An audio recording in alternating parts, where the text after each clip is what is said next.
덥지도 않은데 시도 때도 없이 얼굴이 빨개져서 고민이신가요? 단순 예민 피부가 아니라 방치할수록 혈관이 늘어나고 염증이 깊어지는 질환일 수도 있습니다. 오늘 다룰 주제는 자꾸만 얼굴이 빨개지는 질환, 주사 안면홍조입니다. 덥지도 않은데 얼굴이 달아오르고 조금만 긴장해도 빨개지고 또 매운 음식이나 뜨거운 커피만 마셔도 붉은기가 오래 남는 경우들이 많은데요. 이건 단순한 민감성 피부가 아니라 주사 안면홍조일 가능성도 있습니다.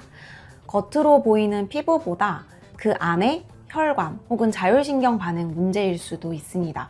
그래서 치료를 할 때 피부만 볼 것이 아니라 몸 전체적인 반응을 함께 보셔야 합니다. 많은 분들이 왜 내 얼굴만 이렇게 쉽게 빨개질까를 궁금해 하시는데요. 그 핵심 원인은 자율신경과 상열감입니다. 보통 주사나 안면홍조가 있으신 분들은 외부 자국에 혈관이 과하게 확장되는 경우들이 많은데요. 예를 들어서 더위, 그리고 심리적인 긴장, 그리고 맵고 뜨거운 음식, 또 실내외의 어떤 온도차 이런 거에도 쉽게 붉어지는 패턴을 보이세요. 이 경우는 자율신경 자체가 좀 예민해져서 혈관의 어떤 확장 수축 이런 타이밍들을 좀 놓치는 상태인데요. 한의학적으로 봤을 때는 열이 몸의 상부, 그러니까 얼굴 쪽에 정체되는 상열 개념으로 설명을 할 수가 있습니다. 이런 상열 증상은 수면 부족이나 스트레스, 그리고 피로가 심할 때 이럴 때 악화되는 특징이 있습니다. 이게 그냥 홍조인지 혹은 치료가 필요한 질환인지 구분하는 기준도 중요한데요. 일시적인 홍조 같은 경우는 훅 올라왔다가 빠른 시간 안에 가라앉는 특징이 있어요. 그리고 만약에 이게 심화가 되면은 특정 상황마다 계속해서 반복되고 그리고 지속 시간도 좀 늘어나는 초기 주사 형태로 이어지고요. 여기서 더 심해지면 평소에도, 그러니까 자극이 없을 때도 평소에도 계속해서 붉은 진행형 주사로 이어질 수가 있습니다. 결과적으로 요 붉은 것이 반복되는 것, 그리고 지속 시간 이런 것들이 감별할 수 있는 중요 포인트이고요.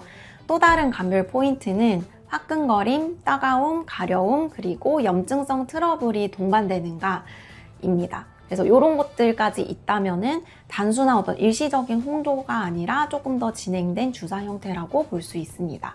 이런 홍조나 이런 것들이 좀 오래되면 딸기코 이렇게 보이는 것들도 있는 것 같은데 그렇게 진행되는 경우도 많나요?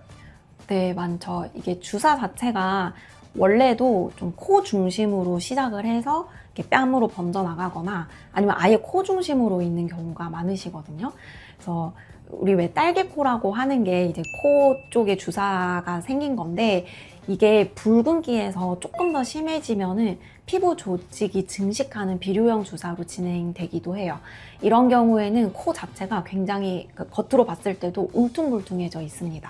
특히 남성 환자분들한테 비교적 흔하고 그 중에서도 좀 술 많이 마시는 남성 환자분들한테 많이 나타나는 편입니다. 갱년기에 홍조 겪으시는 분들 되게 많으신 걸로 알고 있거든요. 홍조와 주사 좀 어떻게 다르다고 봐야 되나요? 갱년기 홍조 같은 경우에는 이제 호르몬 영향이죠. 호르몬 영향으로 열이 훅 올랐다가 훅 내려가요. 이게 어떤 자극이 있을 때도 그런데 그냥 일상생활을 하고 있는데도 그냥 가만히 있는데도 갑자기 훅 올랐다 훅 내려가는 패턴을 보이고요. 주사 같은 경우에는 조금 더 이제 외부 자극에 반복적으로 반응을 하는 편이고 그 붉은 상태가 좀 더 오래 지속되는 경향이 있습니다. 얼굴이 빨개질 때마다 그래서 얼음찜질, 차가운 팩, 쿨링 미스트 이런 것들로 무조건 차갑게 식히는 분들 정말 많으신데요.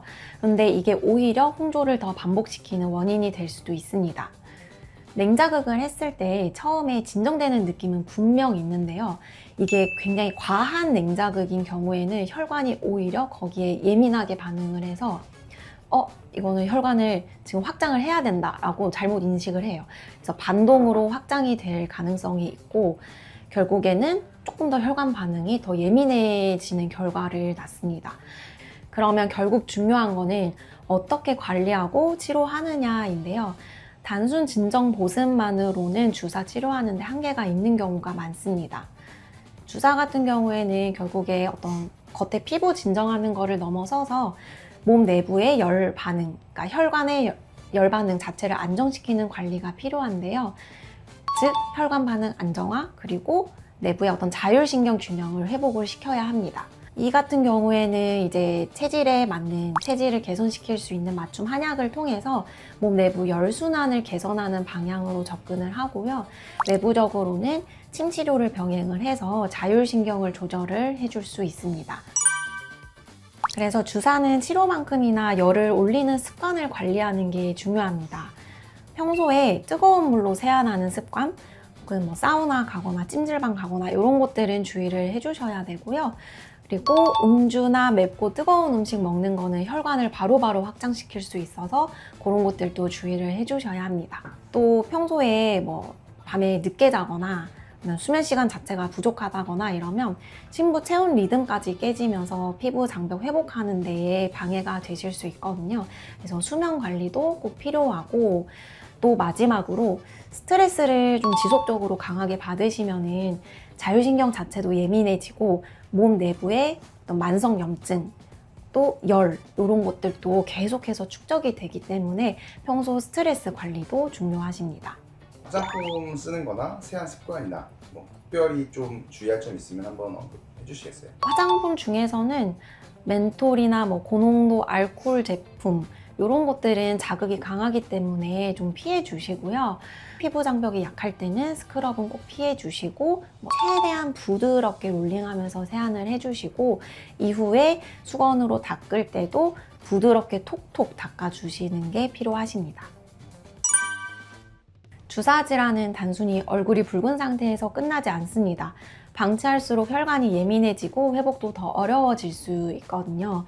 가장 중요한 거는 내 몸이 보내는 열의 신호를 가볍게 넘기지 않는 겁니다. 오늘 말씀드린 생활 습관들도 작아 보이지만 피부 장벽과 혈관을 안정시키는 데 큰 도움이 될 수 있습니다. 영상을 보시면서 내 증상도 주사일까 고민되셨다면 댓글 남겨주세요. 오늘 영상이 도움되셨다면 구독과 좋아요도 부탁드립니다. 감사합니다.